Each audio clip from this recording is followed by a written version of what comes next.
Et c'est ça aujourd'hui qui a permis au Sénégal et puis d'être classé par l'UEMOA comme étant la première économie. C'est ça qui nous a permis aujourd'hui d'avoir des ponts, d'avoir des autoroutes. Et moi, je dis souvent, ce qui est plus important, au-delà des ponts, des autoroutes, ce qui est plus important, c'est l'esprit. C'est l'esprit qui sous-tend ces ponts. Cet esprit est beaucoup plus important que les infrastructures. L'esprit, c'est quoi? Mais l'esprit, c'est de dire que c'est pas impossible. L'esprit, c'est de dire que c'est impossible. Cet esprit impulsé par le président Macky Sall nous a permis aujourd'hui d'avoir des kilomètres d'autoroute, d'avoir le terre, d'avoir le terre et puis d'avoir en face de chez vous le BRT. Et cet esprit nous a permis aujourd'hui, sur le plan continental, de gagner toutes les Coupes d'Afrique. Et c'est ça qui est important. On est passé à un mot qui était très célèbre, Sénégal Doudem, aujourd'hui à des Sénégalais qui pensent qu'ils doivent gagner la Coupe du Monde. Et c'est ça qui est le plus important.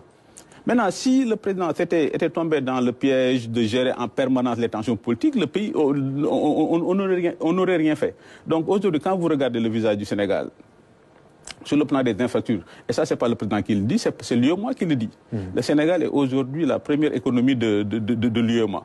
On va avoir un taux de croissance à 2 chiffres. Ce qui veut dire que sur le plan économique, je pense que les Sénégalais devraient regarder plus comment, dans 10 ans, on va être comme Dubaï, plutôt que d'être prisonniers dans ce débat artificiel. Entre 2 élections, il faut que les gens se mettent au travail.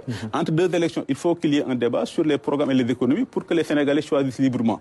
Et c'est ça aujourd'hui qui est fondamental. Ouais, malheureusement, la politique